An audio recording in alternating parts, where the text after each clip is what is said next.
पिछला वीडियो सी सेट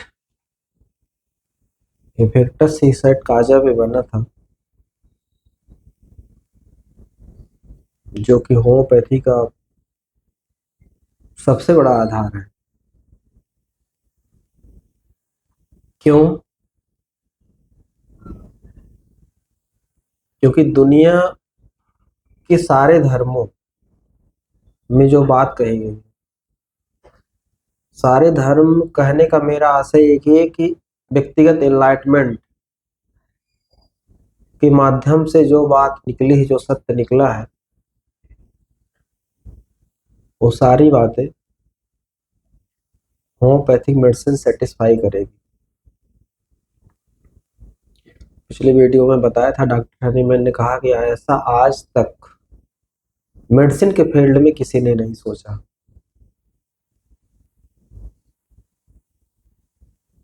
सी set effects सी set Kaza, थोड़ा सा समराइज करते हैं। पिछले वीडियो में जबकि सारा चीज बहुत डिटेल में एक्सप्लेन किया गया है, डॉक्टर हनीमैन कहते हैं कि जब से मनुष्य का मन आया, तब से बीमारियों के कारण है। अगर बीमारियों के कारण पे आप जाएंगे तो बहुत डिफिकल्ट हो जाएगा बीमारी ठीक करना। सबसे इंपॉर्टेंट होता है इफेक्ट को देखना। ये जो मटेरियल संसार चल रहा है, एक कारण और प्रभाव का खेल है, काज एंड इफेक्ट। एक काज आया है तो उसका एक इफेक्ट आएगा।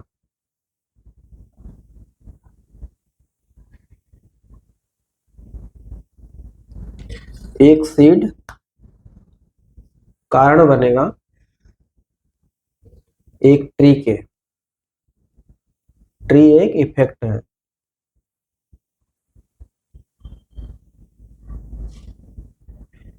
और ये भी सत्य है कि उस इफेक्ट से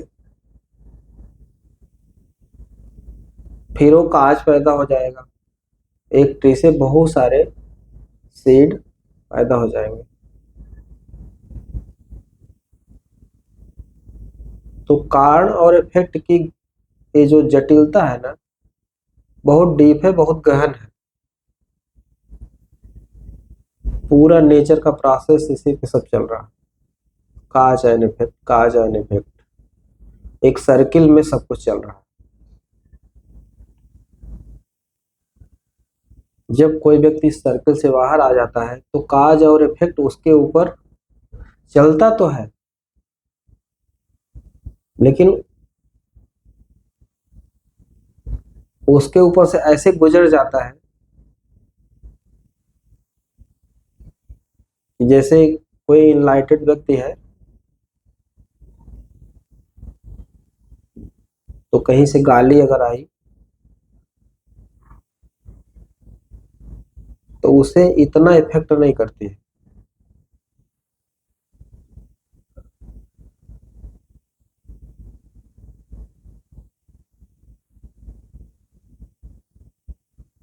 जैसे आग को अगर पानी में फेंक दीजिए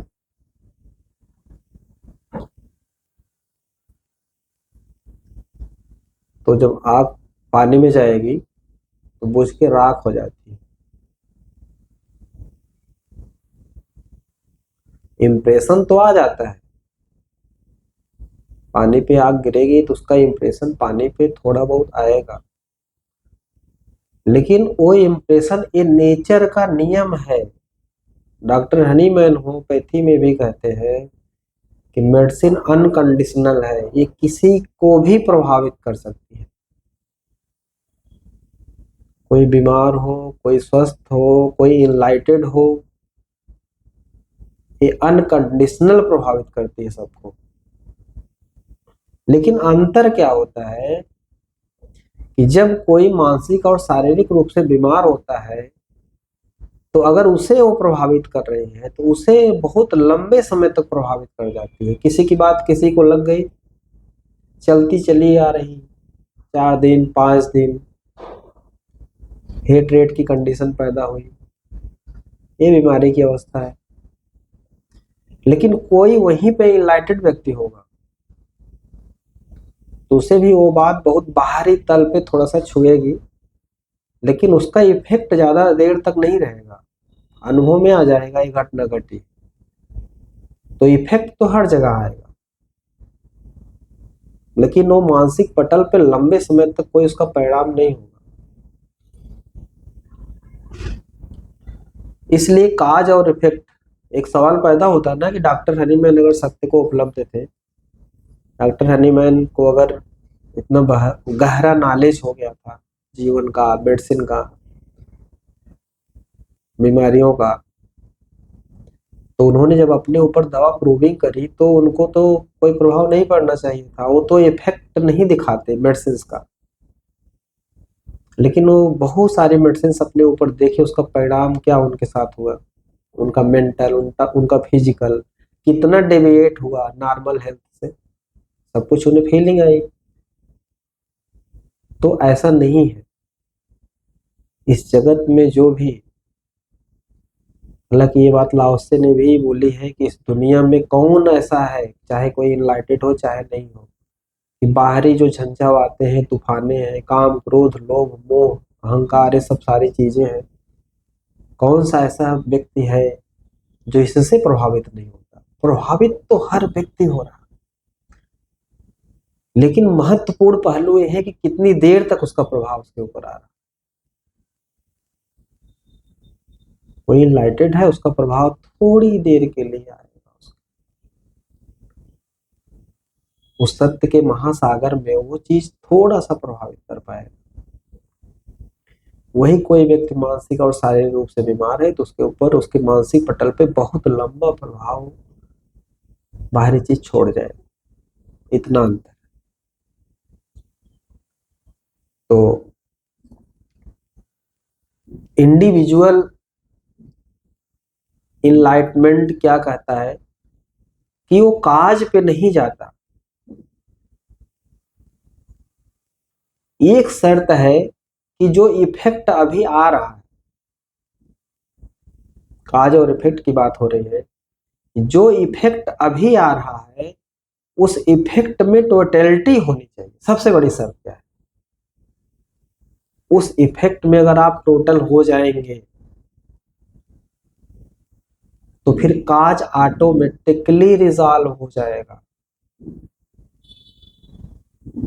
एक डॉक्टर, एक होम्योपैथिक डॉक्टर जब कोई सिम्टम्स किसी मरीज का देखता है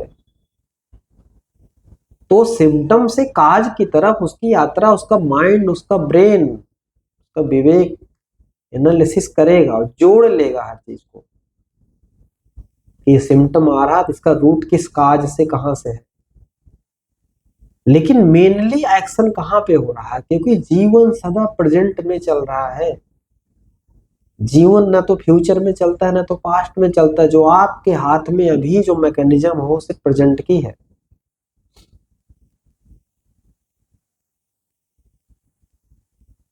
तो प्रेजेंट टाइम में उस सिम्टम्स की टोटलिटी, अगर सिम्टम टोटलिटी पे है तो उसकी पूरी लाइफ ट्रांसफॉर्म हो जाती है, बीमारी एनहिलिट हो जाती है जड़ से, अफोरिज्म नंबर 2। उदाहरण के रूप में बताएं कि किसी की शादी में गए हैं, पूरा टोटल नाच चाहिए, पूरा टोटल डांस कर जाइए, कुछ बचा ना रहे अंदर बाहर,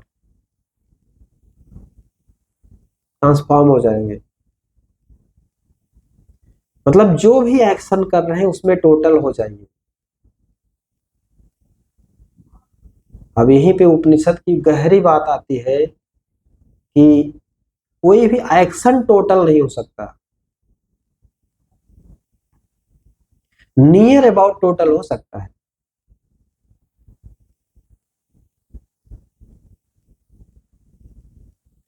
उपनिषद कहता है केवल बीइंग, केवल सोल, केवल सुप्रीम सोल ही टोटल है, केवल सत्य ही टोटल है। लेकिन बाहरी ऑब्जेक्टिव वर्ल्ड में अगर आप टोटलिटी, एक्शन की दुनिया में अगर आप टोटलिटी खोजेंगे तो वहां पे पूर्णतः टोटलिटी मिलना बड़ा डिफिकल्ट काम है। क्यों? क्योंकि जो सत्य हमें मिलता है वो सत्य कहीं है नहीं। जैसे एक मछली सागर में रहती है और सागर का उसे पता नहीं होता है, उसी तरह ये मनुष्य उस सत्य में है। वो जितना पेरी फेरी पे जाएगा, जितना एक्शन पे जाएगा, जितना एक्शन ओरिएंटेड हो जाएगा, वो टोटलिटी से दूर होगा। वो टोटलिटी में तो है, टोटलिटी से दूर हो जाएगा। लेकिन डॉक्टर हनीमैन क्या कहते हैं? डॉक्टर हनीमैन कहते हैं टोटलिटी आपको मिलानी है। जैसे अब बीमारी क्यों पैदा हो जाती है? धर्म बोलेगा कि अहंकार है, काम क्रोध लोभ मोह है। अब यही चीज होम्योपैथी में डॉक्टर हनीमैन उसी का एक एडवांस वर्जन है, सोरा साइकोसिस सिफिलिस, इस तरह बताते हैं। इंसान का स्वभाव, उससे डेविएशन है, उसका मन है, तमाम चीजें हैं जिसकी वजह से वो बीमार हो रहा है। तो अगर धर्म बोलता है कि अहंकार सबसे बड़ा चीज, अहंकार बीमारियों का कारण, तो अहंकार है क्या?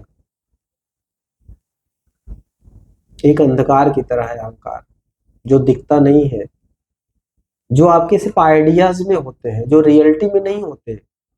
लेकिन इस बॉडी की सबसे बड़ी एक खूबसूरती भी बोल सकते हैं, एक सबसे बड़ी कमी भी बोल सकते हैं।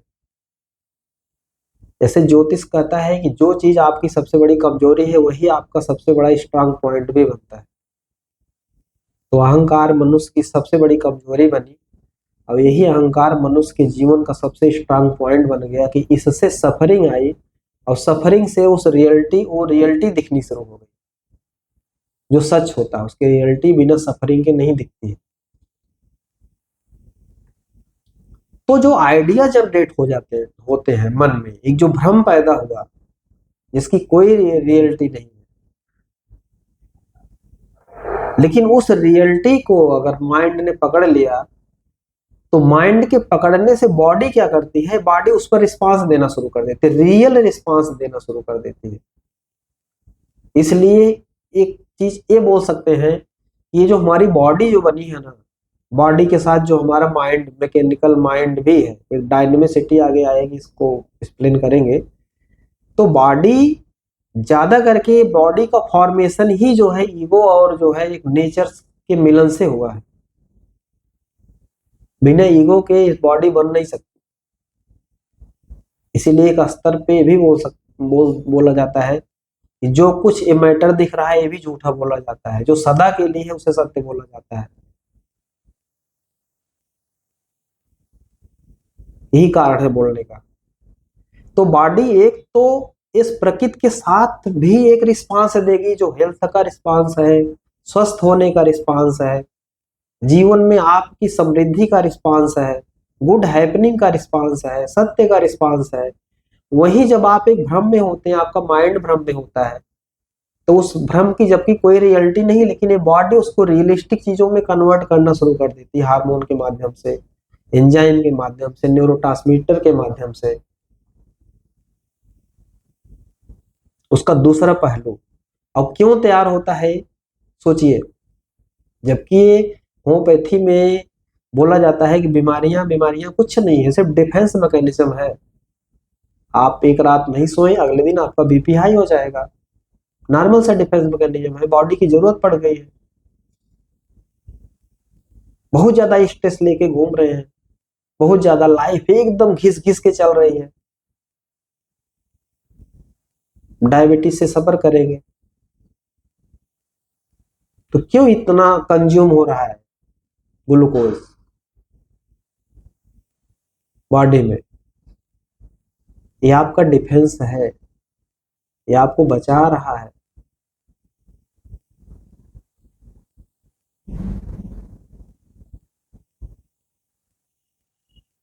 तो कोई बीमारी नहीं,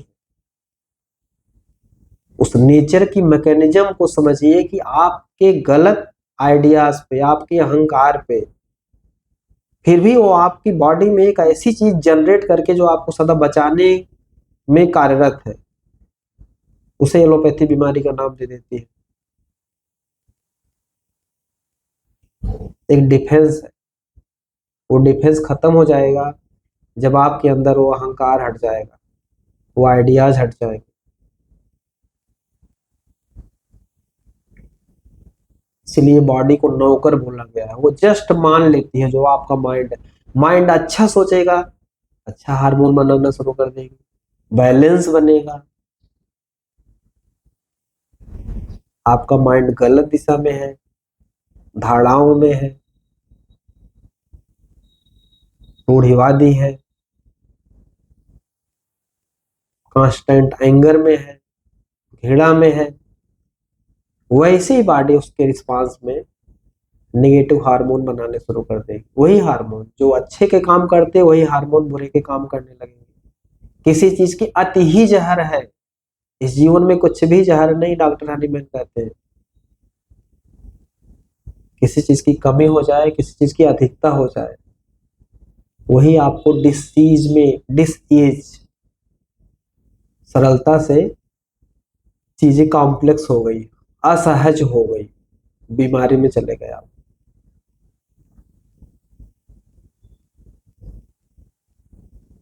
तो देखा ये बॉडी कैसे एक अहंकार को भी रियलिटी में कन्वर्ट कर दे रही है।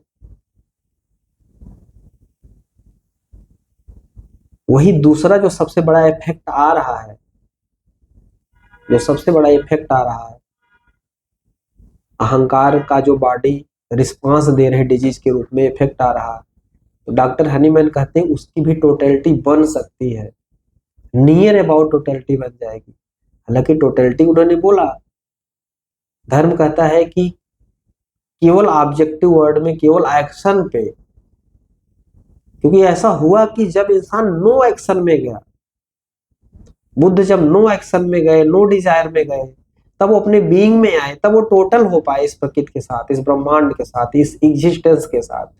लेकिन जितना आप एक्शन में होते हैं बाहर, उतना आपकी टोटलिटी नहीं बन पाएगी, लेकिन फिर भी टोटलिटी बन जाएगी।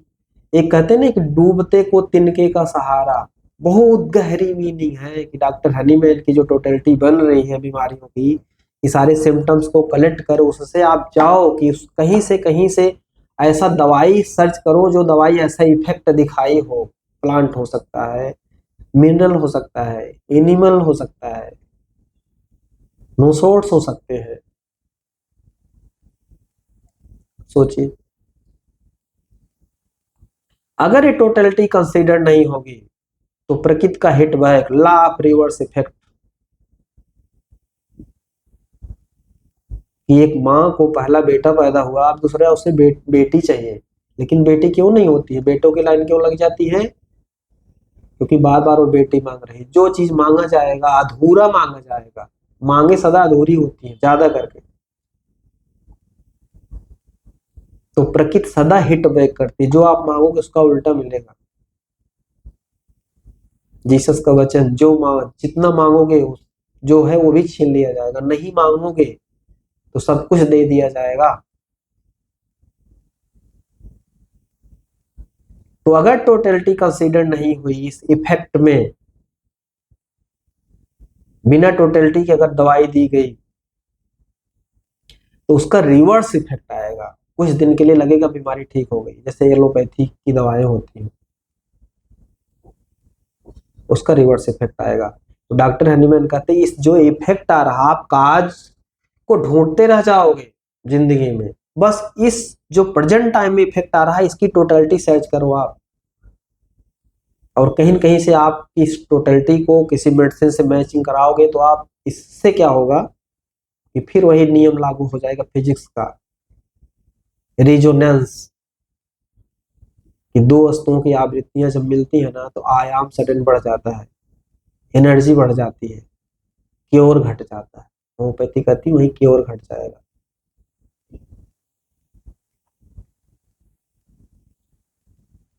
इसीलिए डॉक्टर हनीमैन होम्योपैथी को मैजिक बोलते हैं, मैजिक। जैसे जादू जब दिखाया जाता है तो कुछ समझ में नहीं आता कैसे हो गया, तो ऐसे पेशेंट को ये बात समझ नहीं आती हमारी बीमारी कैसे चली गई, कैसे हट गई। सबसे बड़ा पार्ट केस टेकिंग का है, उसके जीवन को आप टच करते हैं रियलिटी में, पेशेंट समझ के जाता है अच्छा यही तो है हमारी बीमारी का कारण जो डॉक्टर साहब ने बताया।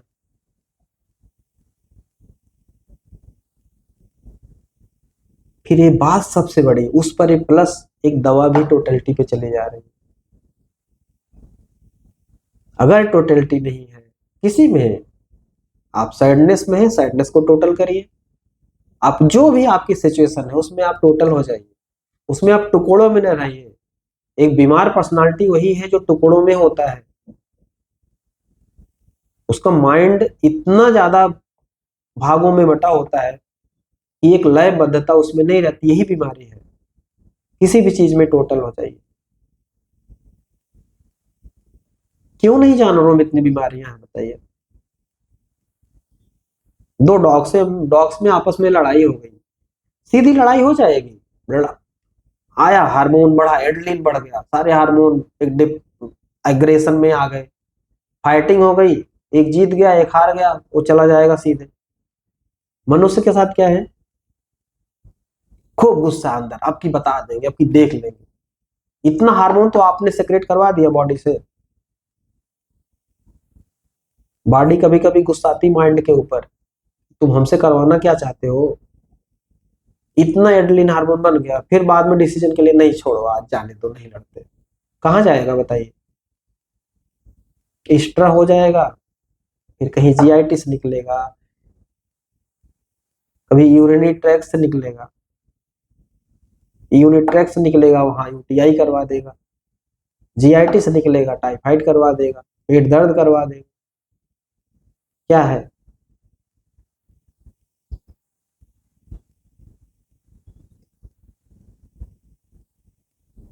तो ये डॉक्टर हनीमैन थे जिन्होंने सत्य को होम्योपैथी में उतारा कि C is the effect, C is the काज।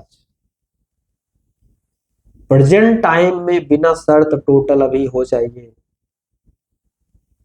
अगर आप ये सोच रहे हैं कि कल बच्चे बड़े हो जाएंगे हम तो अच्छे हो जाएंगे, मुझे खुशी आ जाएंगी, कल बड़ा मकान हो जाएगा तो हमारे पास खुशियां आ जाएंगी, कल बड़ी गाड़ी हो जाएगी तो हम खुश हो जाएंगे, तो कभी भी आप अगर कारण से खुश होना चाहते हैं तो जीवन में कभी वो दिन नहीं आएगा जिस दिन आप खुश हो जाएंगे, जिस दिन आप आनंदित हो जाएंगे। जिस दिन बिना किसी कारण के आप टोटलिटी में आ गए, वहीं से सत्य का जन्म हो जाता है, वहीं से बच्चों जैसा जीवन हो जाता है। तो उसी का बहुत इंपॉर्टेंट पार्ट, सी साइट इफेक्टस सी साइट काजा का बहुत इंपॉर्टेंट पार्ट छूट गया था, आगे एक्सप्लेन करते हैं। एक आधार मैंने बनाया अभी ताकि आगे चल के समझने में चीजों को थोड़ा सा आसानी हो, क्योंकि है बहुत गहरी बातें। आगे डॉक्टर हनीमैन लिखते हैं कि scientific comparison of disease effect and medicinal effect for application leads to the diagnostic inferences. Scientific comparison क्या होता है, इस दुनिया में जितनी भी चीजें चाहे ऑब्जेक्टिव जगत की हो चाहे कोई भी हो, स्पेशली ऑब्जेक्टिव जगत की देखिए तो जितनी भी चीजें हैं सब बहुत फाइन बारीक लाइन से एक दूसरे से अलग है। सेम चीज कभी कोई चीज नहीं दिखती बहुत ज्यादा। एक ग्रीन कलर की पत्तियां आप देख रहे हैं, उसमें भी ग्रीन कलर में इतने शेड दिखाई पड़ेंगे, कभी पेड़ों को गहरे में ऑब्जर्व करिए, इतनी कलाएं हैं इस प्रकृति में, उसको ऑब्जर्व करना। वही चीज डॉक्टर हनीमैन कहते हैं साइंटिफिक कंपैरिजन। साइंटिफिक होना चाहिए, फैक्चुअल होना चाहिए, सच पे होना चाहिए। आप डिजीज इफेक्ट, जो डिजीज इफेक्ट आ रहा है कि कोई पेशेंट कोई बीमारी लेके आएगा, उसका कोई इफेक्ट तो आएगा, कोई सिम्टम्स आएगा, कोई साइन आएगा, उस साइन को आप कंपेयर करोगे।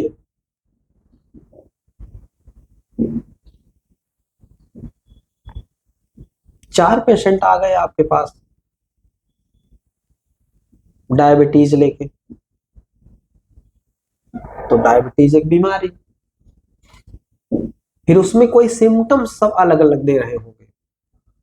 यही कंपेयर करने के लिए डॉक्टर हनीमैन आगे बोल रहे हैं, साइंटिफिक कंपैरिजन ऑफ इफेक्ट। कोई अति ज्यादा जिम्मेदारियों से डायबिटीज में चला गया, कोई फैमिली हार्टिंग सिचुएशन की वजह से डायबिटीज में चला गया,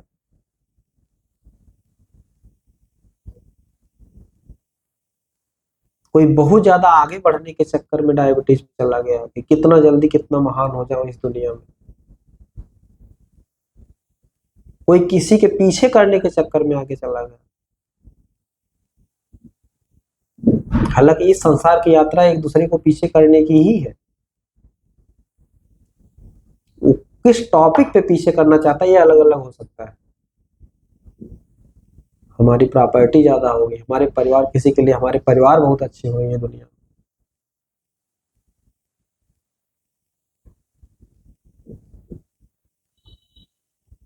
तो ये जो इफेक्ट आएगा, जो सिम्टम्स पेशेंट देगा उस डायबिटीज में, ब्लड शुगर का बढ़ जाना कोई सिम्टम नहीं है। उस बीमारी में क्या ढूंढना है, उस इफेक्ट को देख करके उसके काज तक पूरा प्रोसेस आपको जज करना है।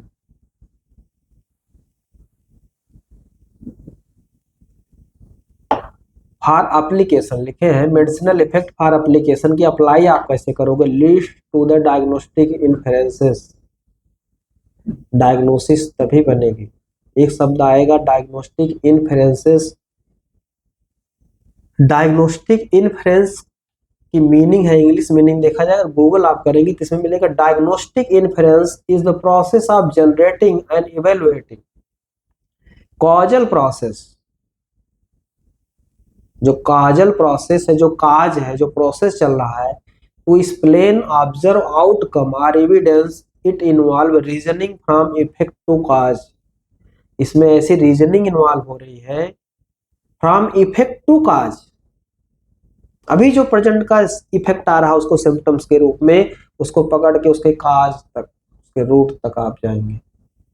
इवन इसको देख करके बहुत सारी चीजें, इस जन्म की नहीं पिछले जन्म की, कितनी बड़ी आपकी पावर है सत्य को अगर आप जानते हैं तो आपको देख के बहुत सारी पीढ़ियों के पीछे वो इंसान बता सकता है कि ये घटना ऐसे ऐसे थी, यहां से ऐसे आया।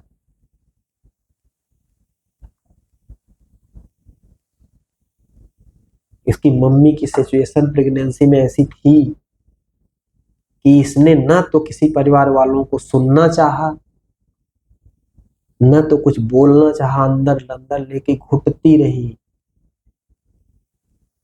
इस सिचुएशंस ने, इस काज ने आज एक इफेक्ट दिया कि जो बच्चा आ गया डीफ एंड डम, गूंगा और बहरा। एग्जाम्पल लेके बता दे रहे हैं ताकि समझने में आसानी हो जाए।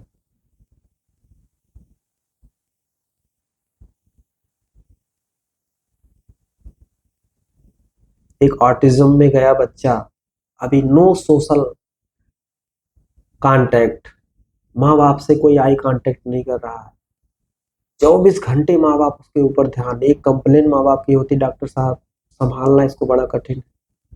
यहाँ क्लिनिक पे ऐसे बच्चे आते हैं तो एकदम पूरा उपद्रव मचा देते हैं क्लिनिक। क्या हुआ, क्या हुआ था? डॉक्टर साहब 2 साल का था, हम लोगों ने ज्यादा ध्यान ही नहीं दिया, हम लोग 2 जॉब में थे, उसको छोड़ करके 18-18 घंटा वो मोबाइल चला रहा था। तो क्या है, ऑटिज्म बीमारी कह देने से कोई फायदा है? उस प्रोसेस को देखिए ना, लिंक करिए कि जिस बच्चे को उस 2 साल में एक माँ का प्यार, एक पेरेंट्स का प्यार चाहिए था, वैसे ही मनुष्य का बच्चा, आप डॉक्टर हनीमैन क्या बोलते हैं कि कितना कमजोर, इस पूरी दुनिया में सबसे ज्यादा कमजोर इंसान का बच्चा पैदा होता है, 25 साल तक उसे संभालना पड़ता है। यहीं से तो उसका अहंकार डेवलप हो जाता है कि हमारे पीछे सब लोग पड़े हुए हैं, इतना महत्वपूर्ण हूं मैं। तो बच्चा जब 2 साल का है ना, जब उसे माँ का कांटेक्ट, एक इमोशनल कांटेक्ट उसे चाहिए था, वो चीज नहीं मिली और उसे मोबाइल मिल गया, डायरेक्ट हाइंड ब्रेन से शिफ्ट हो करके सोचिए, एकदम हायर फंक्शन, वो भी सिर्फ लॉजिक चल रहा है, बिना राइट ब्रेन के कनेक्शंस के, बिना लर्निंग के कनेक्शन के। अब वो बच्चा जो प्यार नहीं पाया, जो उस समय वो उसको जो मिलना चाहिए था नहीं पाया, अब वो ऑटिज्म में जाने का अर्थ है उसको आप क्या बीमारी नाम ऑटिज्म दे दे रहे हैं। वो 24 घंटे उस पर ध्यान आप दे रहे हैं तो क्या कह रहा है कि आपने नहीं ध्यान दिया था ना मम्मी पापा, आपने मेरे को ध्यान नहीं दिया था, अब 24 घंटा ध्यान दीजिए। क्या ऑटिज्म करने का फायदा।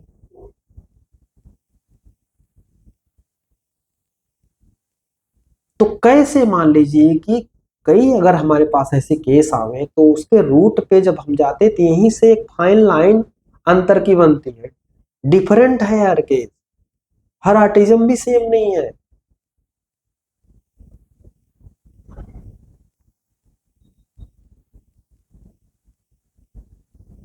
जैसे ज्योतिष में 12 जितने भी ग्रह हैं, 12 राशियां हैं, 9 ग्रह हैं, सब आपस में मिल करके जब हमें एक ऊर्जा देते थे, एक इंडिविजुअल, हर व्यक्ति की अलग ऊर्जा होती है, हर व्यक्ति का जीवन एक उसके अकॉर्डिंग उसे सलाह देना, उसके अकॉर्डिंग उसकी दवाई, यही सबसे बड़ी खूबसूरती इस ब्रह्मांड की है, यही खूबसूरती ज्योतिष की है, यही खूबसूरती होम्योपैथी की है।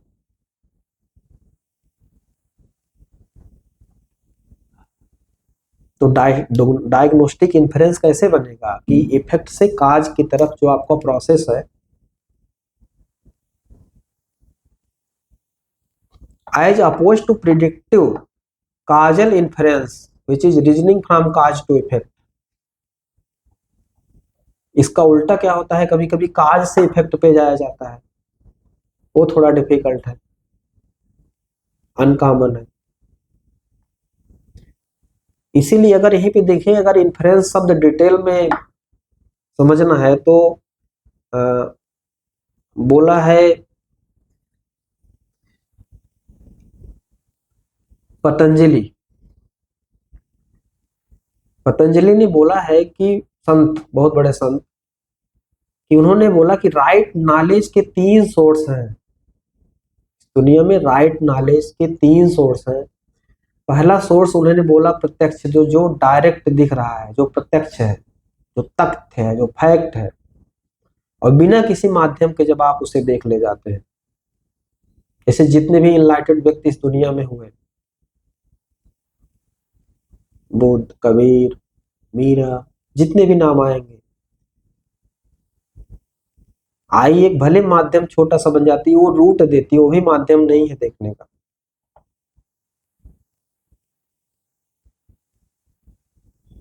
तो जब डायरेक्ट अपने इनर बीइंग से आप चीजों को देखते हैं, वही प्रत्यक्ष ज्ञान बोला गया, सबसे इंपॉर्टेंट ज्ञान और पहला ज्ञान। दूसरा नॉलेज इन्फरेंस बोला गया। अब इन्फ्रेंस में बीएड करने वाले बच्चों को भी सिखाया जाता है डिडक्टिव और इंडक्टिव लॉजिक। इन्फ्रेंस 2 टाइप के हैं, मोस्टली 2 टाइप के जो सबसे ज्यादा यूज हुए हैं ज्ञान के प्राप्ति में, डिडक्टिव और इंडक्टिव लॉजिक। और होम्योपैथी में भी ये जो है, होम्योपैथिक फिलॉसफी में पूरा डिटेल में बताया गया है, डिडक्टिव एंड इंडक्टिव रीजनिंग। अर्थात ज्यादा करके कॉमन क्या है कि ये दोनों, ये लॉजिक सबसे ज्यादा वेस्टर्न में यूज हुए, क्योंकि वेस्टर्न जो है वो ईश्वरी शक्तियों को नहीं मानता, आत्मा परमात्मा को नहीं मानता, तो वो ज्यादा करके वहां का जो नॉलेज है मटेरियल नॉलेज से आगे बढ़ा।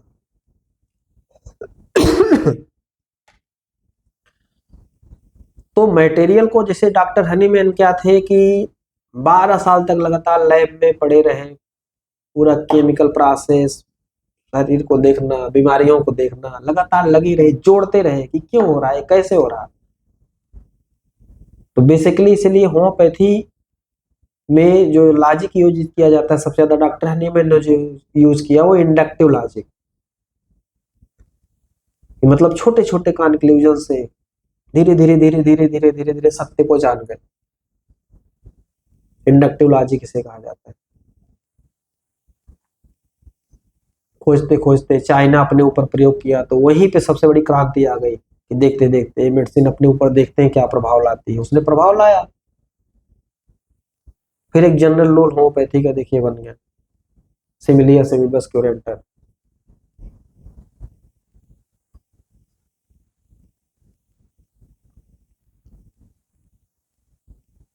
इफेक्ट से काज की तरफ, पर्टिकुलर से जनरल की तरफ। तो इन्फ्लुएंस, अब इंडिया में क्या हुआ, इंडिया में ज्यादा इन्फ्लुएंस नहीं रहा, क्योंकि यहाँ पे ज्यादा करके हृदय की गहराइयों में सत्य उतरा है लोगों के। तो यहाँ पे ज्यादा करके जो है इंट्यूटिव चीजें हुई हैं, अंदर इंट्यूशन आया और सारी चीजें एकाएक सब दिख गई कैसे ऐसी घटना है।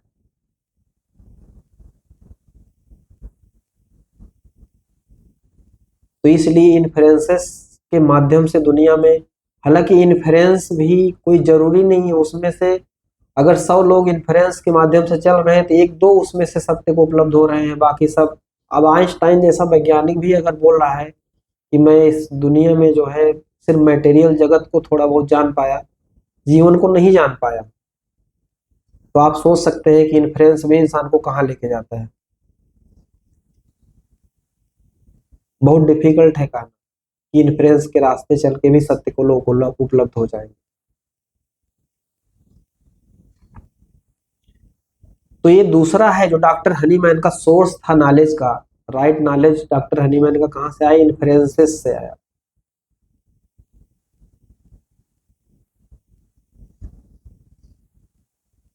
तीसरा सोर्स जो बताया पतंजलि ने, वो बताया कि जो सत्य को उपलब्ध हुआ व्यक्ति है उसके शब्द मिल जाएं।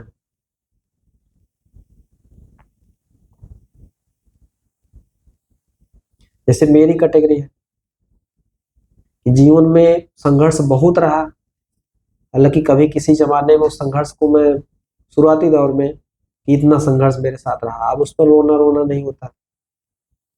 धीरे धीरे लगा कि वो संघर्ष ही तो जीवन को अच्छा किया है।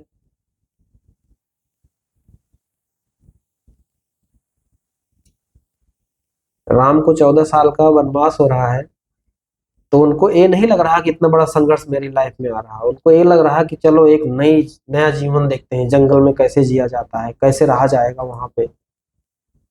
यही बस इतना ही इम्पोर्टेंट माइंड की साइकी होती है, जहां पे एक इंसान की दिशा अच्छी दिशा हो जाती है, और एक इंसान बस बीमारी में चला जाता है, उसको रिग्रेट करके कि मेरे साथ क्या हो रहा है, मुझे तो राज करना था, ये क्या कर दिया।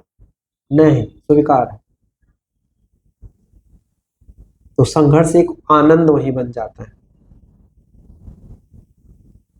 तो जब लाइफ में संघर्ष रहे हो और संघर्ष में किसी इनलाइटेड व्यक्ति की बुक या उनके ऑडियो कुछ भी ऐसे मिल जाए, जैसे मेरे साथ ज्यादा करके ओशो मिले, तो इन्होंने पूरे दुनिया के धर्मों क्योंकि इन्होंने एक्सप्लेन किया है, तो उससे एक आइडिया मिल गया कि मेरा जीवन कहाँ जा रहा है।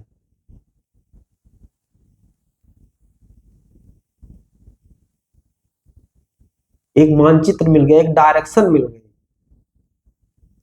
और यहाँ भी ये घटना घटती है कि अगर इसको आप कहीं न कहीं बहुत, कहते हैं ना कि जो है गलत तरीके से अगर आप इंटरप्रेट नहीं कर पा रहे हैं, जीवन में संघर्ष नहीं रहा, सिर्फ आपने लोगों को पढ़ लिया और उसमें आप जो है उतर गए, तो फिर यहीं से एक कहते हैं कि सांप्रदायिक जो है एक कट्टरता भी जन्म लेती है। तीसरा, ये बहुत खतरनाक स्थिति है कि बहुत बिरले लोग होते हैं कि जब महापुरुषों या इनलाइटेड व्यक्तियों के जीवन को अपने जीवन में धीरे धीरे धीरे करके उतार करके अपने आप को रिफाइन कर लेते हैं, सत्य की यात्रा में लग जाते हैं। लेकिन बहुत ऐसी संख्या है जो कट्टरवादिता में उतर जाते हैं। धर्म के नाम पे जितने भी अभी तक खून खराबे हुए हैं, सब इसी वजह से। हम अपने व्यक्तिगत जीवन को न देख करके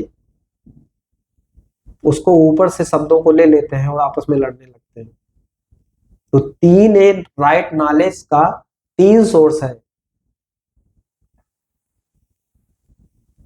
इन्फ्रेंस सोर्स डॉक्टर हनीमैन का था।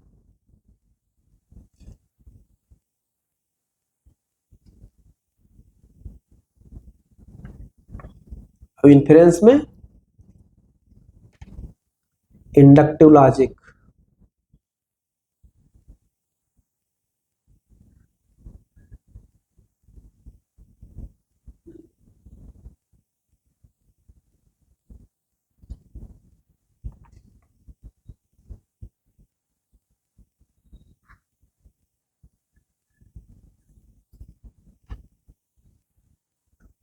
तो यही आगे डॉक्टर हनीमैन लिखते हैं कि आप scientific medicine make scientific medicine possible, यही एक वजह थी कि साइंटिफिक मेडिसिन बन पाई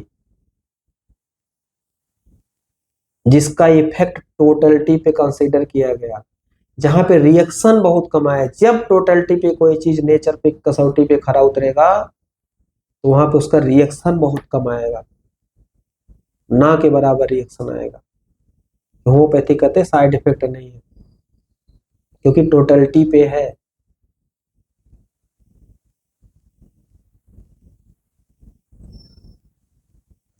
अब क्या किया डॉक्टर हनीमैन ने बताइए, उन्होंने, अब वो एलोपैथिक डॉक्टर थे, अब देख रहे हैं बार बार ऑब्जर्व कर रहे हैं पेशेंट को, ये बीमारी हमने इसकी दवाई दी, अब जो पेशेंट को नया सिम्टम्स आ रहा है या नई परेशानी आ रही है वो तो पहले से बढ़ के आ रही है, तो धीरे धीरे धीरे धीरे उससे उनका जो है एक मन हटा कि ये तो गलत हो रहा है, क्योंकि इतनी बड़ी क्षमता उनकी जो है विवेक की थी, ऊपर वाले ने शायद उन्हें नवाजा था इस दुनिया में कि मनुष्य के ऊपर मैटेरियलिज्म का वार चल रहा है।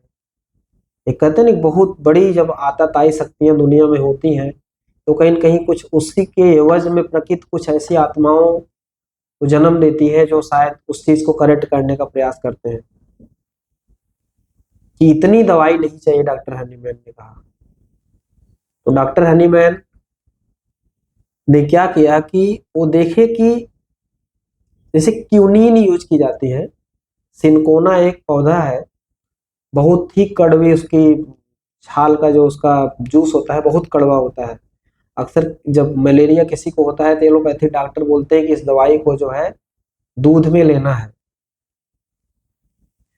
तो सिम्टम उसके क्या होते थे ज्यादा करके मलेरिया के कि दोपहर को 12 बजे एक समय पे जो है एक फीवर को हाई चढ़ के फिर एकदम से नॉर्मल हो जाएगा, पसीना हो जाएगा, पेशेंट चिल्ड महसूस करेगा। तो ये जो घटनाएं उन्होंने देखा तो उन्होंने कहा कि अगर ये दवाई उसमें प्रयोग हो रही है, मलेरिया के लक्षणों को हटा रही है, ठीक है, तो क्या ऐसा हो सकता है कि ये दवाई अगर मैं इसको लूं अपने हेल्दी कंडीशन में तो क्या ऐसे सिम्टम्स मेरे ऊपर देगी? कैसे मैं कल किसी बीमारी को ठीक करूंगा अगर उसको हमें जानकारी ही नहीं, जो हम उस पर दवा एप्लीकेशन करने जा रहे हैं कि कैसे ये दवाई इफेक्ट करी होगी किसी पर्सनालिटी को, तो मैं कैसे इसको दवाई दे दूं बिना जाने बिना समझे। तो डॉक्टर हनीमैन क्या किए, डॉक्टर हनीमैन टुक 4 ड्रेसम, वन ड्रेसम में 3.7 ml आता है, आप चाइना ट्वाइस एट पूरे दिन में 2 बार लेना शुरू किए। He had paroxysm of chill and fever, उनके साथ सेम घटना घटी जो मच्छर के काटने से लोग, हालांकि मच्छर से पे बहाना है, पूरी साइकी एक होती है जिसकी वजह से ये सिम्टम्स, मच्छर तो उसमें वो बस एक कहते हैं ना कि बाहरी एक केवल ट्रिगरिंग जोन है, मच्छर वजह नहीं है, एक हम ऐसी अपनी साइकी ही डेवलप करते हैं जिसकी वजह से मलेरिया होता है।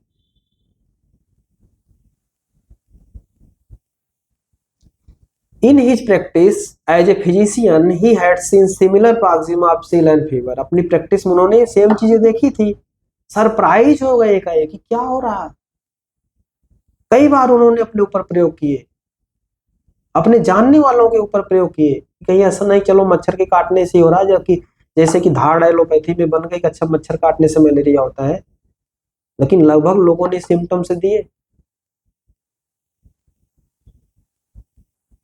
He had cured them with the China, the Peruvian bark. No longer might be the said that Peruvian bark cures paroxysm of seal and fever because it is bitter as astringent drug. ये इसलिए नहीं ठीक कर रही है कि bitter है, एस्टिंजेंट drug है इसलिए ठीक कर रही है, ये वजह नहीं है, ये एलोपैथी वजह मानेगी कि इसके अंदर बिटरनेस है इसलिए जाके ठीक कर दे रही है। द ट्रू इन्फ्लुएंस, सच्चा लॉजिक क्या है, सच्चा फैक्ट क्या है, stood out boldly Peruvian bark cure paroxysm of chill and fever because Peruvian bark produce paroxysm of chill and fever, क्योंकि वो चिल और फीवर प्रोड्यूस करने की क्षमता ला रही है। जैसे पहले ही मैंने इस वीडियो के शुरुआत में बोला कि इस ब्रह्मांड की हर चीज से हम कनेक्टेड हैं, अपनी इंडिविजुअलिटी के साथ हर चीज से कनेक्टेड है, काज और इफेक्ट के प्रोसेस से पूरी दुनिया चल रही है, हर चीज हमें कहीं न कहीं अफेक्ट कर रही है। तो पेरुवियन बार्क सिंकोना वो हमें अफेक्ट दे रहा है। जब हमारे हेल्दी कंडीशन में आया तो हमें वो इफेक्ट दिया, हमें फीवर लाया, हमें चिल्ड लाया। वो बिटर था इसलिए फीवर नहीं ठीक कर रहा है, मलेरिया नहीं ठीक कर रहा है, उसने ये लक्षण प्रोड्यूस किए, ये सिम्टम, ये इफेक्ट प्रोड्यूस किए। अब फिर यही रेजोनेंस की घटना आगे घट जाएगी। एक बॉडी की पर्सनालिटी में सारे सिम्टम्स आए हैं, अगर वो सिंकोना से मैच कर रहे हैं, सिंकोना से मैच करते हुए कितनी और सारी दवाएं हैं ऐसे लक्षण देने वाली, लेकिन उसकी कुछ सब्जेक्टिव सिम्टम्स हो गए, इंडिविजुअलाइजेशन होगा, अलग उसका क्या क्रक्स होगा, वो सारी चीजों पे जब सिंकोना की मैचिंग आएगी, उसका रीजोनेंस बॉडी के उस बीमारी के रीजोनेंस से बराबर हो जाएगा, तो एक दूसरे को नलीफाई करके बीमारी को ठीक करेगी।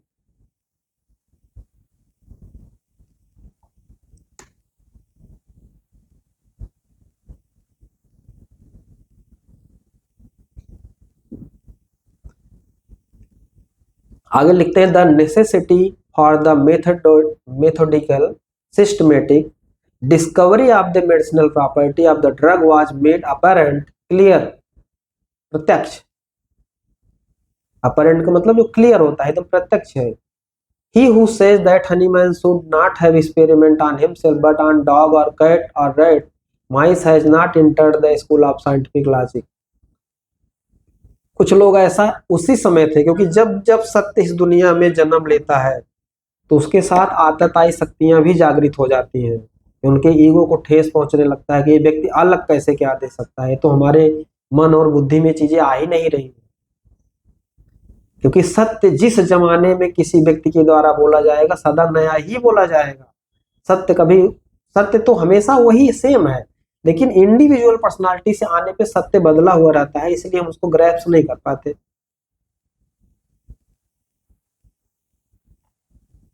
उस समय लोगों ने मजाक में, नहीं डॉक्टर हनीमैन ने ये सब जो है एक्सपेरिमेंट किया हुआ डॉग और कुत्तों पे।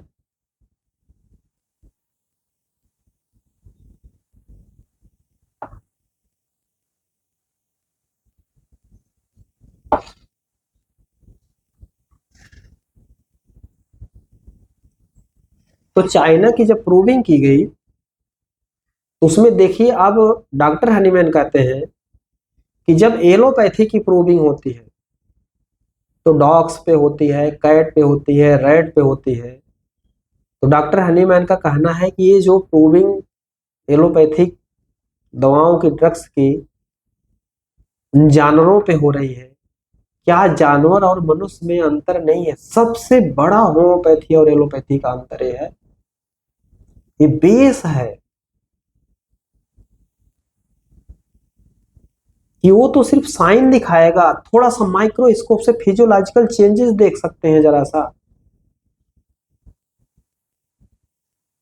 ये सोचिए अगर यही चाइना प्रूविंग की गई होती जो है, ठीक है, चाइना को देखा गया इसके इफेक्ट को, अगर एलोपैथी के द्वारा देखा जाता तो इतना देख लेते, अच्छा जा करके हीमोजॉइन को ब्लॉक कर रही है, कहीं कोई न्यूक्लिक एसिड के एक प्रोसेस को ब्लॉक करके हीमोजॉइन को कम कर रही है, न्यूक्लियोसाइड पे अटैक कर रही है।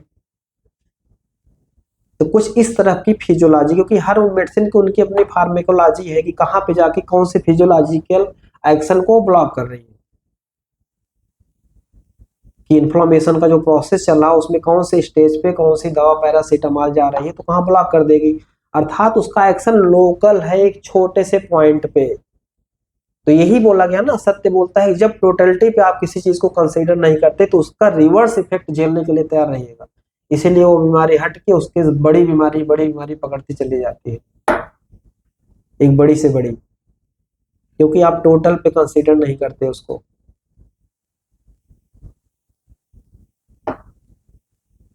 तो डॉक्टर हनीमैन आगे लिखते हैं कि जब उन्होंने देखा, चाइना को जब अपने ऊपर प्रूव किया, तो जैसे इसमें कुछ सिम्टम्स अभी है, जैसे एंजाइटी, जब चाइना उन्होंने अपने ऊपर प्रूव किया तो कुछ सिम्टम्स है, देखिए साइन कुछ है जो दिख रहे हैं, सिम्टम्स जो आएंगे बॉडी पे भी कुछ दिखेंगे, फीवर जैसे दिखेगा सिम्टम्स, कुछ जो है सिम्टम पेशेंट अपने माइंड से बताएगा, तो एक होता है सब्जेक्टिव, एक होता है ऑब्जेक्टिव। ऑब्जेक्टिव को मतलब जो चीजें दिख जा रही हैं।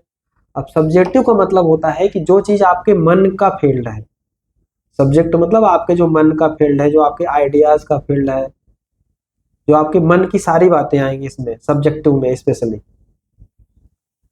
तो क्योंकि यही से हर व्यक्ति एक दूसरे से अलग होता है, तो डॉक्टर हनीमैन कहते हैं कि जब एलोपैथिक दवाई किसी कैट, रैट या रैबिट पे जो है, ठीक है, प्रूव की गई, तो उसका सब्जेक्टिव सिम्टम कैसे हम पता करेंगे? एक मन की वजह से ही तो मनुष्य इस दुनिया में महान हुआ। आज पूरी दुनिया पे राज वो अपने मन की वजह से कर रहा है, अपने ईगो की वजह से, अपने सत्य की वजह से कर रहा है। मन ही तो माध्यम बनता है। अगर ये सब्जेक्टिव चीजें हमें, वो कैसे डॉग हमें बोलेगा कि अगर उसने चाइना ली तो क्या उसके इफेक्ट इफेक्ट आ रहा है? वो बॉडी में जो कुछ आपने माइक्रोस्कोप से देखा हो तो बड़ा छोटा सा पार्ट आपने पकड़ा। आज क्वांटम फिजिक्स ही बोल रही है कि 90% अभी डार्क एनर्जी, डार्क मैटर कुछ पता नहीं है। तो कैसे हम दावे कर दे कि हम जो कुछ कर रहे हैं सब बड़ा अच्छा कर रहे हैं? साइंस तो यही बोल रही है। तो जो सब्जेक्टिव फीलिंग्स है, जो मन की फीलिंग है, वो जानवर कैसे बताएगा? वही उसके पास नहीं है, वही हमारे पास है। इसलिए हमारी होम्योपैथिक मेडिसिन की प्रूविंग हमारे ऊपर हुई है।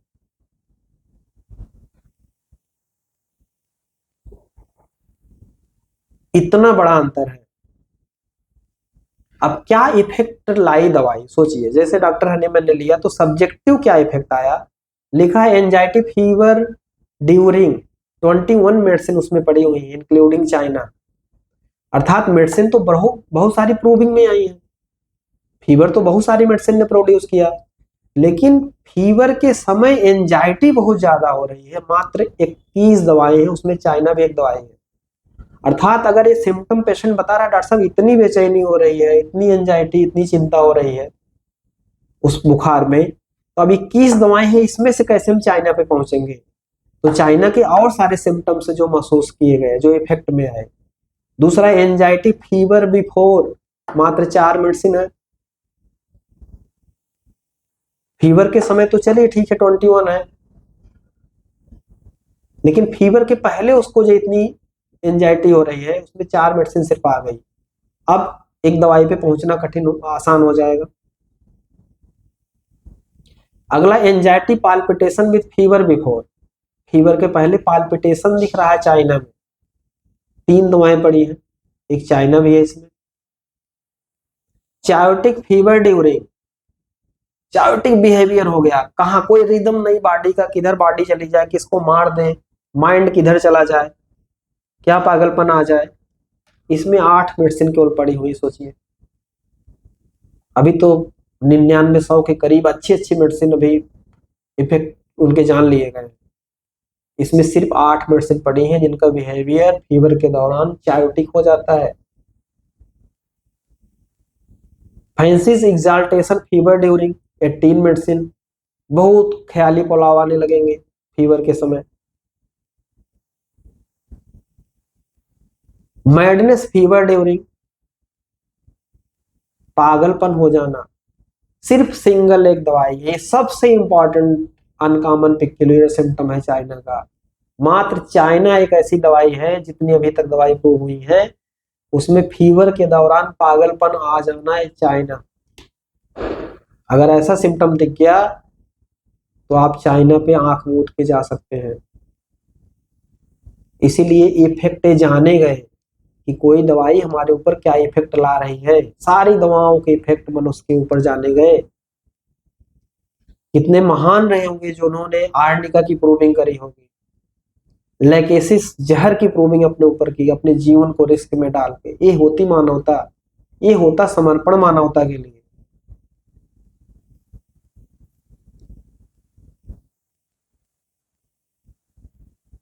Fever heat alternating stage chill with afternoon air open 1 medicine China.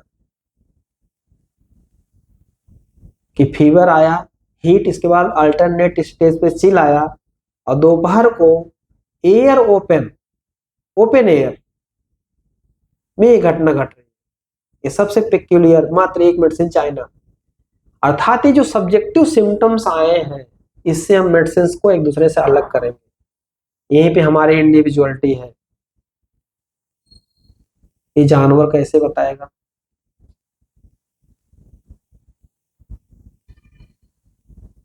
अगर फार्मेकोलॉजी ऑब्जेक्टिव इफेक्ट फार्मेकोलॉजी अगर क्यूनिन की देखा जाए तो क्या करता है? Quinine inhibits nucleic acid synthesis, protein synthesis and glycolysis in Plasmodium falciparum and can bind with hemojoin in parasites erythrocyte.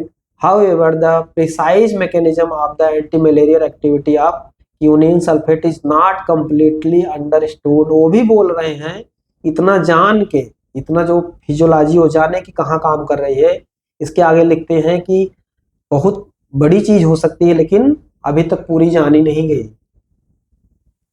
तो क्या बोला यहीं पे कि जब इस छोटे से टुकड़े पर आप प्रिस्क्राइब कर देंगे एलोपैथी पेशेंट के लिए, तो लॉ ऑफ रिवर्स इफेक्ट के तहत तुरंत बीमारी दूसरे ऑर्गन को हिट करना शुरू कर देगी। आज डायबिटीज की दवाई चल रही है, कल हार्ट जाने वाला है, कल किडनी जाने वाली है। बीपी की दवाई चल रही है, कल किडनी फेल्योर में जाने वाली है। ये ब्रह्मांड की खूबसूरती है टोटलिटी की।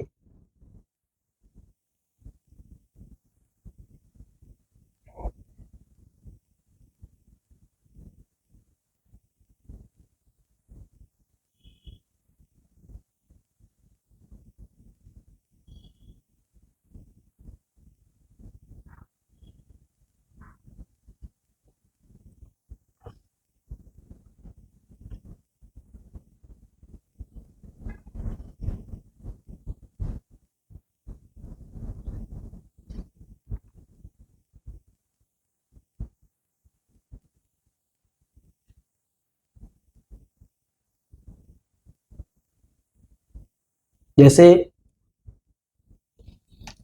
जब पेशेंट की केस टेकिंग हम करते हैं तो उसमें जैसे लगता है कि एक ऐसा माहौल बन जाता है पेशेंट से और डॉक्टर के बीच में कि जैसे वही रिदम बन गया, टोटलिटी वही बन गई। जहां टोटलिटी नहीं बनेगी वहां सब कुछ हौच पौच होगा।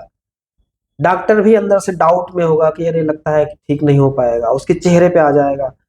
पेशेंट अर्थात जैसी रिपोर्ट डॉक्टर देख रहा है, अगर डॉक्टर को जीवन की समझ नहीं है, बीमारी की टोटलिटी की समझ नहीं है, तो कहीं न कहीं वो रिपोर्ट की सिकन उसके चेहरे पे आएगी। इतना ही पेशेंट ऑब्जर्व कर लेगा तो शायद वो दवाई उतना वर्क न कर पाए। जब वो दवाई देगा वो पेशेंट जान जाएगा कि हमारा मामला सीरियस हो गया, डॉक्टर को अब प्रभावित कर गया।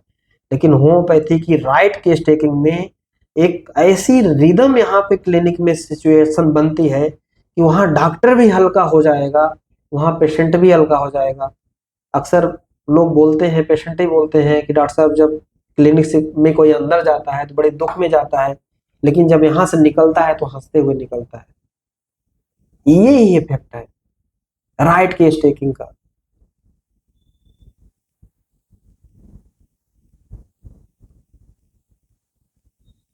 सूफी संत जलालुद्दीन रूमी था, तो उसका डांस जो है एक मेडिटेशनल आर्ट था, ऑब्जेक्टिव। कहते हैं दो टाइप के जो है आर्ट होते हैं, एक सब्जेक्टिव आर्ट होता है और एक होता है ऑब्जेक्टिव आर्ट। ऑब्जेक्टिव आर्ट बहुत ही आत्मिक होता है, बहुत रियलिस्टिक होता है। सब्जेक्टिव आर्ट ज्यादा करके फिल्म इंडस्ट्री में सब्जेक्टिव आर्ट चल रहा है। सब्जेक्टिव आर्ट मतलब ज्यादा करके जहाँ पे सिर्फ दिखावे की चीजें आ जाती हैं आर्ट के रूप में, हम तो दिखा कुछ रहे हैं लेकिन रियल में कुछ और अंदर होता है। लेकिन ऑब्जेक्टिव आर्ट हमेशा रियलिटी और धर्म से रिलेटेड है, सत्य से रिलेटेड है। तो इसके नजदीक में है आपकी homeopathy.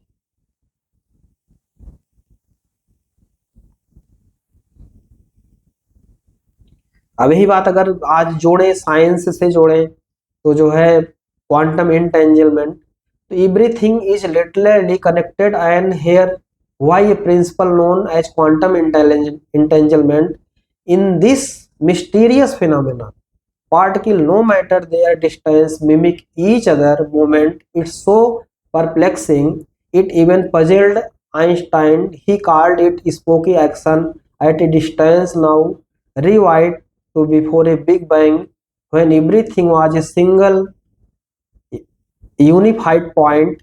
This connection persists. We are intrinsically tied to each other and the universe. Your thought through this cosmic wave can link with your desire, influencing reality in the vast quantum field. This is not just theory, it is an underpinning truth of our universe. You are a vital part of this cosmic ballet, not just a spectator. With each thought, you are choreographing this grand performance, sending ripples across the quantum sea.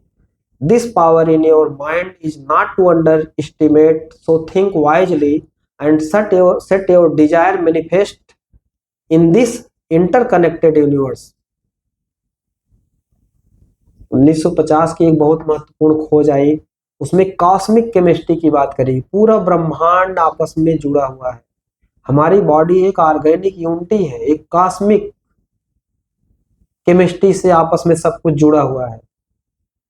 एक चंद्रमा पे उथल पुथल होती है ना, तो सोचिए उसकी वजह से ज्वार भाटा, कितना दूर का कनेक्शन है। 11 साल में हमेशा सन पे स्टॉर्म्स आते हैं। तो एक डॉक्टर है जो बहुत दिनों तक इस पर रिसर्च करे, वो कहते हैं कि उस समय फीमेल के ब्लड तो नॉर्मली थिन होते हैं, ठीक है, मेंसेस के समय भी थिन ज्यादा हो जाता है, लेकिन एक मेल का ब्लड हमेशा थिक होता है। लेकिन देखा गया रिसर्च में कि जिस समय स्टॉर्म्स आते हैं उस समय मेल के ब्लड भी थिन हो जाते हैं। इतना दूर सन है, सोचिए हमें कैसे इफेक्ट कर रहा। हम तो बॉटनी में अब तो यही जान रहे हैं, हम तो खाना अपना अपने आप नहीं बना सकते। सूर्य से ऊर्जा चल के आ रही, पौधे उसको संग्रहित करके दे रहे हैं, फिर हम उसको यूटिलाइज कर रहे हैं। इतना दूर से हमारा कनेक्शन है, हम कहाँ नहीं कनेक्टेड है बताइए, हर जगह तो कनेक्शन है। फिर एक छोटे से पार्ट का क्या महत्व रह जाएगा। इसीलिए टोटलिटी महत्वपूर्ण है। अभी साइंटिस्ट आए रूपर्ट सेल्ड्रिक, क्वांटम फिजिक्स के वैज्ञानिक जो ब्रिटिश बायोलॉजिस्ट है। अब इन्होंने सोची आगे हो सकता है कि इनकी बुक जो है कोर्स में ज्वाइन की जाए इंटर में, तो इन्होंने एक इवोल्यूशन पे एक अलग ही थ्योरी दी अब क्वांटम फिजिक्स से जोड़ के। क्योंकि इंडिया में आए तो यहाँ पे इन्होंने सारे धर्मों को डीपली स्टडी किया और सब दोनों का कनेक्शन जब मिलाया तो देखा कि एक नई चीज इन्होंने, उसका नाम इन्होंने रखा कि मॉर्फिक फील्ड। अर्थात जो भी चीजें इस ब्रह्मांड में डेवलप हो रही, आगे जा रही हैं, कि जैसे कोई एक नया जब बिल्डिंग का स्ट्रक्चर खड़ा होता है उसके पहले एक माइंड में उसका एक कहते हैं ना आर्किटेक्ट डिजाइन होता है कि अच्छा ये खाका है इस पर, फिर उसी पे जो है चीजें सारी मार्फोलॉजी खड़ी होती है। तो हम मनुष्य या जो जानवर हैं जितनी भी, सबके एक मॉर्फिक इंडिविजुअल मॉर्फिक फील्ड है। अब ये मॉर्फिक फील्ड एक दूसरे से इंटरेक्ट लगातार कर रही है, और जो दो मॉर्फिक फील्ड आपस में, ठीक है, जब एकदम मिलती है तो वहां पे कुछ एक नया आगे क्रिएट होता है। क्रिएट होते होते तो ये चीज आगे चल के, जैसे कि लिखा है morphic field A theory that described pattern that govern the development of structure form and arrangement a new science of life. उनकी बुक थी न्यू साइंस ऑफ लाइफ। और इन्होंने आगे मॉर्फिक रेजोनेंस की बात करी। एक रेजोनेंस, जब हम आपस में दो पर्सनालिटीज, आप देखते हो कभी अगर दो पर्सनालिटी आपस में मैच करती हैं तो आपस में बड़ा रिदम बन जाता है, एक रेजोनेंस हो जाता है, फिर यहीं पे नया चीज क्रिएट होता है। गुरु और शिष्य के बीच में एक रेजोनेंस क्रिएट होता है जहां पे नई चीजें क्रिएट होती हैं ब्रह्मांड में।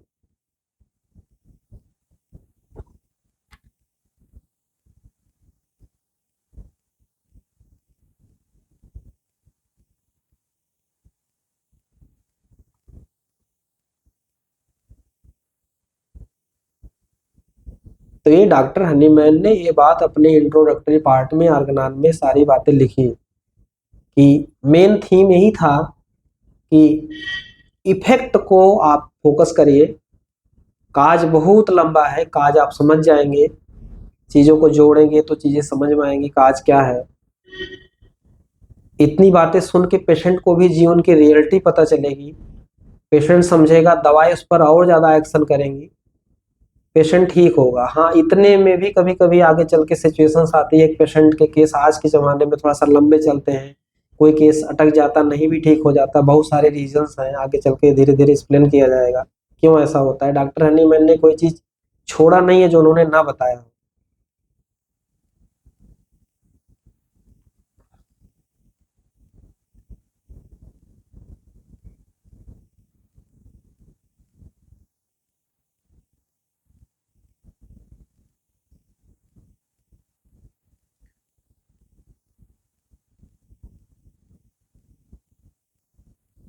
तो आज की वीडियो में बस इतना ही। थोड़ा सा एक पार्ट और इसमें मैं देख रहा था,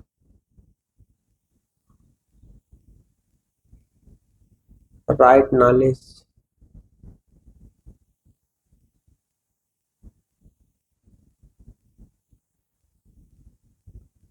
चाइना। ये बात है। देखिए डॉक्टर हनीमैन ने जो सबसे बड़ी बात इसमें लिखी कि disease manifest itself not merely by objective sign of sensory impression. Sensory क्या है, हमारे 5 इंद्रियां हैं हमारी, इससे जो बाहरी ज्ञान हम ले रहे हैं, इस इंद्रियों से ध्यान दीजिएगा, इस इंद्रियों से सिर्फ हम संसार मेटेरियलिज्म को देख रहे हैं, ऑब्जेक्टिव वर्ल्ड को देख रहे हैं। तीसरी आंख खुलती ना, वो एक्स्ट्रा सेंसरी परसेप्शन बोला गया, वहां से स्पिरिचुअल वर्ल्ड दिखता है। हमारे जो 5 सेंस है संसार को देखने के लिए हैं। तो लिखा है डॉक्टर हनीमैन ने, disease manifest itself not merely by objective sign of sensory impression but also by subjective symptoms of motor expression. ये सबसे बड़ा क्या चीज है, देखिए क्या है कि एक बेस हमें मिल गया सेंसरी से, हम सेंसरी से मोटर की तरफ डेवलप हुए। अभी जो मोटर पार्ट आया ना, एक्सप्रेशन का सबसे बड़ा माध्यम इस दुनिया में बन गया।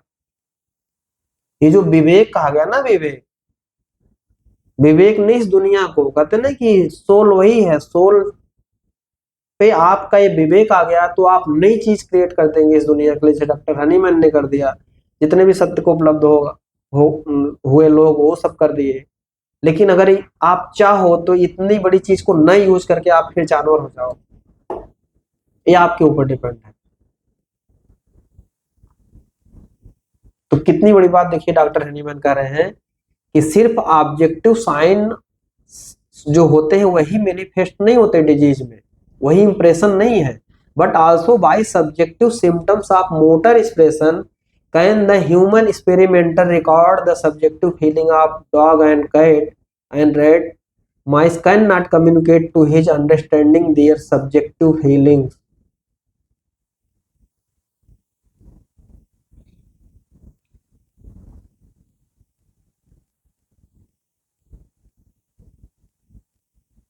तो सब्जेक्टिव क्या है, सब्जेक्टिव को मतलब anything that comes out of mind will remain subjective art. जो भी माइंड से चीजें आ रही सब सब्जेक्ट की होती हैं, और जो सब्जेक्ट और ऑब्जेक्ट से भी बियॉन्ड है वो ट्रूथ है। यूं कहे कि दोनों का जोड़ ही ट्रूथ है, दोनों प्लेटफॉर्म उस ट्रूथ के ऊपर से गुजर रहे। न सब्जेक्टिव पूरा ट्रूथ है, न तो ऑब्जेक्टिव पूरा ट्रूथ है, दोनों का मिला जुला जो रूप है, जो यूनियन है, दोनों का यूनिटी है, वो ट्रूथ है। यूं कहिए ट्रूथ है, दोनों से बियॉन्ड है। तो anything that comes out of mind will remain subjective art. It is like psychology, personal opinion, feelings, emotions, art, dream, sensation, imagination, यही सारी चीज तो हम रिपर्टरी में माइंड सेक्शन में पढ़ते हैं कि पेशेंट में कौन से ईगो की वजह से कौन कौन से उसे आइडियाज नहीं आ रहे हैं, कौन कौन से सेंसेशन नहीं आ रहे हैं। Aphorism number 31, medicine affect personality unconditionally.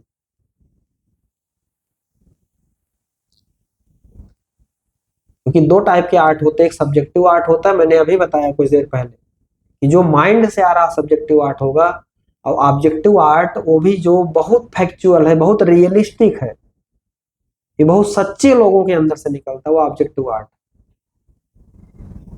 कोई कोई ऐसा पेंटर होता है दुनिया में कि आप उसको लेकर के लग जाएगा हाँ क्या पेंटिंग बनाए, कि आप भी शांत हो गए देख करके। पिकासो की पेंटिंग कैसी है? सब्जेक्टिव आर्ट की है, ऑब्जेक्टिव आर्ट की नहीं है। उसको देख करके आप भी, आपका दिमाग उसमें हालत खराब हो जाएगी, आप बेचैन हो जाएंगे।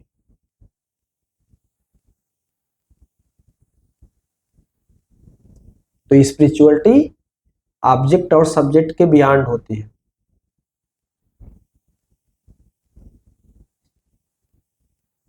आज बस, धन्यवाद।